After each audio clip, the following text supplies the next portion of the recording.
1 मई 2011 की रात जब अमेरिकी कमांडो उसे पकड़ने एबटाबाद पहुंचे तो ओसामा को अपनी विरासत के ढहने का एहसास हो चुका था। उसने अंधेरे के बीच अपनी सबसे छोटी पत्नी अमल को घर में रह रहे सभी लोगों को अलर्ट करने को कहा और वो तुरंत उस कमरे की तरफ भागा जहां उसके कंप्यूटर और हार्ड ड्राइव्स रखे हुए थे। लेकिन शायद उसने बहुत देर कर दी थी। उस वक्त तक अमेरिकी कमांडो दरवाजे पर दस्तक दे चुके थे और ओसामा के पास उन हार्ड ड्राइव्स को छिपाने या डिस्ट्रॉय करने का कोई मौका नहीं बचा था। जैसे ही अमेरिकी कमांडो कमरे में दाखिल हुए, अमल अल सदह अपने निहत्थे पति ओसामा के सामने एक ढाल की तरह खड़ी हो गई। लेकिन इस क्रिटिकल सिचुएशन में भी ओसामा बिन लादेन को अपनी जान से ज्यादा किसी और चीज की चिंता थी। जब अमेरिकी कमांडो उसे अपने निशाने पर लिए हुए थे तब ओसामा की नजरें कोने में रखी उन हार्ड ड्राइव्स पर जमी थीं, जिनमें 3 टेराबाइट से भी ज्यादा डेटा स्टोर था। इसमें अल कायदा के अगले 10 सालों के मंसूबों के साथ उसके सभी मेंबर्स के असली नाम और ठिकानों का पूरा कच्चा चिट्ठा मौजूद था। अमेरिकी कमांडोज का पहला लक्ष्य सिर्फ ओसामा को मारना नहीं था। उन्हें ओसामा से ज्यादा उसके कंप्यूटर और हार्ड ड्राइव्स की फिक्र थी। वे जानते थे कि ओसामा तो आज पकड़ा जाएगा, लेकिन उस हार्ड ड्राइव में छिपा डेटा उसके जैसे कई ओसामा दोबारा खड़े कर सकता है। लेकिन उस वक्त उनकी घड़ी की सुइयां बहुत तेजी से भाग रही थीं। मिलिट्री प्रोटोकॉल के मुताबिक कमांडोज को 30 मिनट में ऑपरेशन खत्म करके वहां से निकलना था, क्योंकि हर गुजरता मिनट पाकिस्तानी मिलिट्री फोर्स के साथ उनके टकराव का खतरा बढ़ा रहा था। इसीलिए जब पहली गोली चली और ओसामा को ढेर कर दिया गया, तब कमांडोज का एक हिस्सा ओसामा की पहचान सुनिश्चित कर रहा था। वहीं दूसरा हिस्सा उन हार्ड ड्राइव्स को थैलों में भर रहा था और कंप्यूटर सिस्टम्स को अपने साथ ले जाने की तैयारी कर रहा था।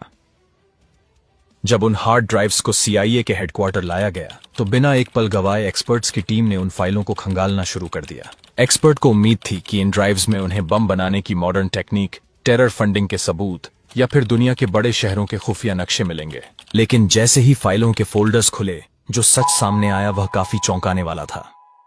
3 टेराबाइट के उस विशाल डेटा ने ओसामा का एक ऐसा चेहरा सामने लाया जिसकी किसी ने कल्पना भी नहीं की थी। हार्ड ड्राइव के उस डेटा में बीबीसी की न्यूज क्लिपिंग्स, डॉक्यूमेंट्रीज और लोकप्रिय यूट्यूब वीडियो जैसे चार्ली बिट माई फिंगर और बच्चों के कार्टून भरे पड़े थे।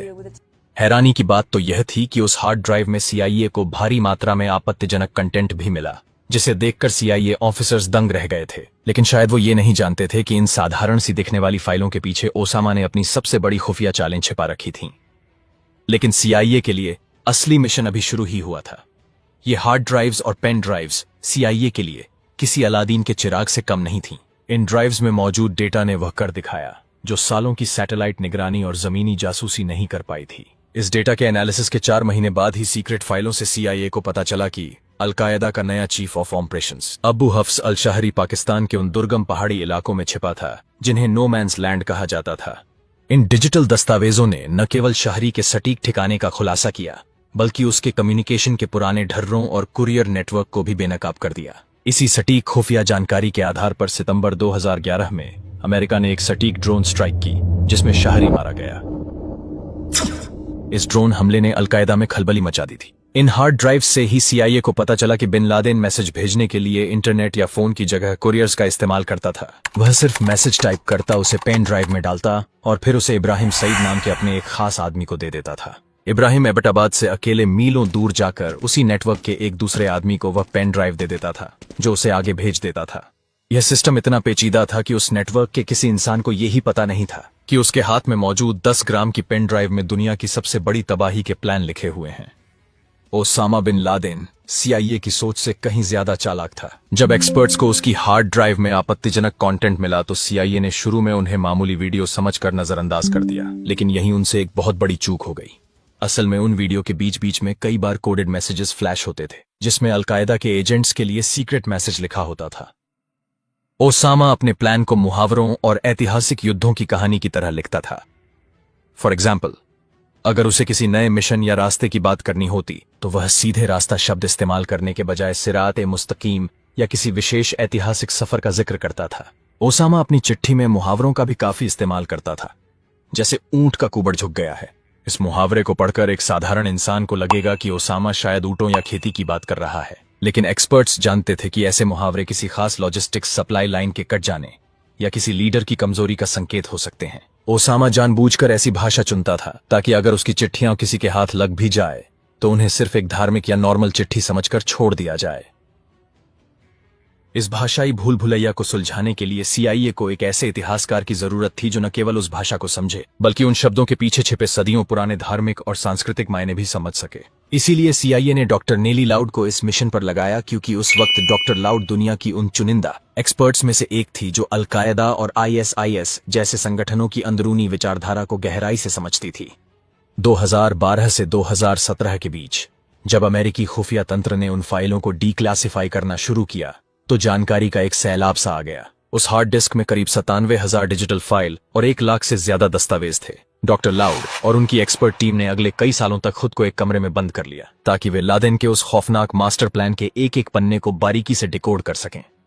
इन फाइल्स से खुलासा हुआ कि 9/11 जैसा बड़ा हमला करने के बाद अलकायदा के पास कोई अगला ठोस प्लान ही नहीं था। वहीं उस वक्त अमेरिकी इंटेलिजेंस एजेंसियां इस गलतफहमी में थीं कि अलकायदा पहले से कहीं ज्यादा पावरफुल हो चुका है। इसी वजह से जब 2004 में मैड्रिड और 2005 में लंदन बॉम्ब ब्लास्ट हुए तो सीआईए को लगा कि इसके पीछे अलकायदा का ही हाथ है, जबकि हकीकत में इन हमलों के पीछे वहां के अलग अलग स्थानीय आतंकी संगठनों का हाथ था। ओसामा ने इंटेलिजेंस एजेंसीज की इसी गलतफहमी का पूरा फायदा उठाया। वो एबटाबाद की उन दीवारों के पीछे बैठकर चुपचाप मुस्कुरा रहा था। वो पूरी दुनिया को इस यकीन में रखे हुए था कि हर आतंकी हमला जैसे सिर्फ उसी के इशारे पर हो रहा था। लेकिन हार्ड ड्राइव्स के डेटा से यह साफ हो गया था कि जिस इंसान को दुनिया एक बड़ा मास्टरमाइंड समझ रही थी वह असल में पिछले 3 सालों से अपने ही संगठन से लगभग पूरी तरह कट चुका था। वह कोई नया मिशन प्लान नहीं कर रहा था, बल्कि सिर्फ एक दर्शक बनकर रह गया था जो घर में बैठकर टीवी पर न्यूज देखते रहता था। वो कभी कभी अपने पुराने रिकॉर्ड किए हुए वीडियो भी जारी कर देता था ताकि लोगों को लगे कि वह अब भी किसी बड़े मिशन की साजिश रच रहा है। 2004 से 2011 के बीच की उसकी चिट्ठियों से सीआईए को यह पता चला कि उस वक्त अलकायदा के पास ना तो पैसा बचा था, ना ही हथियार और ना ही वफादार लोग। यही नहीं, अलकायदा के अंदर जो नए गुट बन रहे थे वो ओसामा को बॉस तो मानते थे लेकिन उसकी बात पर भरोसा नहीं करते थे। दुनिया को लगता था कि अलकायदा की लगाम ओसामा के हाथ में है, लेकिन हकीकत इसके ठीक उलट थी। धीरे धीरे ओसामा अलकायदा पर अपना कंट्रोल खो रहा था। वह अपने ही पार्टनर्स के साथ छोटी छोटी बातों पर झगड़ पड़ता था। कहीं पैसों को लेकर लड़ाई होती थी तो कहीं ईगो का टकराव। ओसामा की गलती यह थी कि वह अलकायदा को एक बिजनेस की तरह चलाने की कोशिश करने लगा था। वह एक ऐसा आदमी बन गया था जो हर छोटी छोटी चीज को मैनेज करने की कोशिश करता था। उसे हमेशा यह डर भी सताते रहता था कि फ्यूचर में नए उभरते हुए ग्रुप कहीं उसके बनाए हुए अलकायदा को रिप्लेस न कर दें।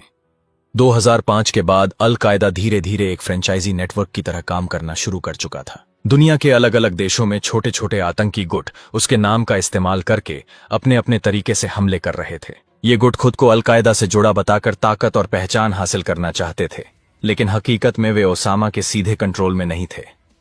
वॉशिंगटन में बैठे बड़े बड़े अधिकारियों को लग रहा था कि अलकायदा हर बीते दिन के साथ और भी खतरनाक होता जा रहा है। इसी वजह से 2001 में उन्होंने AUMF यानी authorization for use of military force नाम से एक नया कानून बनाया। इस कानून ने अमेरिकी कमांडोज को एक तरह का ओपन लाइसेंस दे दिया था कि वे दुनिया के किसी भी कोने में जाकर अलकायदा से जुड़े किसी भी इंसान को पकड़ सकते थे और इंट्रोगेट कर सकते थे। जैसे ही ओसामा को AUMF के बारे में पता चला, वह पहले से कहीं ज्यादा सतर्क हो गया। उसे यह डर भी सताने लगा था कि कहीं अलकायदा के अंदर मौजूद कोई एजेंट पैसों के लालच में उसकी लोकेशन लीक न कर दे। इसलिए साल 2005 में ओसामा बहुत ही गुप्त तरीके से एबटाबाद के एक सिक्योर्ड कंपाउंड में शिफ्ट हो गया। एबटाबाद के उस घर में शिफ्ट होने के बाद ओसामा की लाइफ पूरी तरह बदल गई थी। साल 2005 से लेकर अगले कई सालों तक वो उस कंपाउंड के मेन गेट से कभी बाहर नहीं निकला।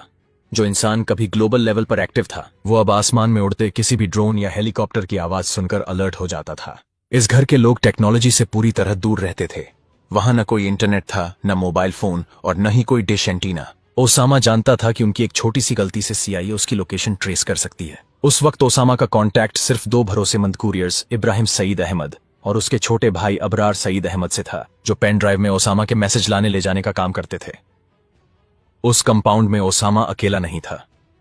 उसके साथ उसका एक पूरा परिवार रह रहा था, जिसमें उसकी 3 पत्नियां खैरियाह, सिहाम और सबसे छोटी पत्नी अमल शामिल थीं।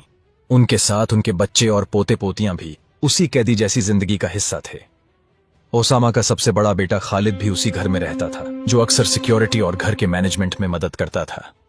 वहां रह रहे बच्चों की लाइफ किसी भी नॉर्मल बच्चे से बिल्कुल अलग और काफी अजीब थी।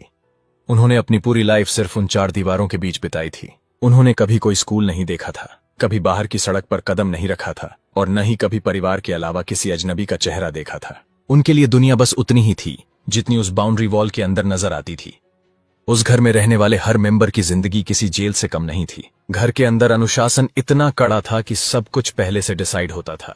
जैसे राशन लेने बाहर कौन जाएगा, क्या सामान खरीदा जाएगा और बाहर किसी से कितनी और क्या बात की जाएगी। कि वो लोग घर का कूड़ा भी बाहर नहीं फेंकते थे।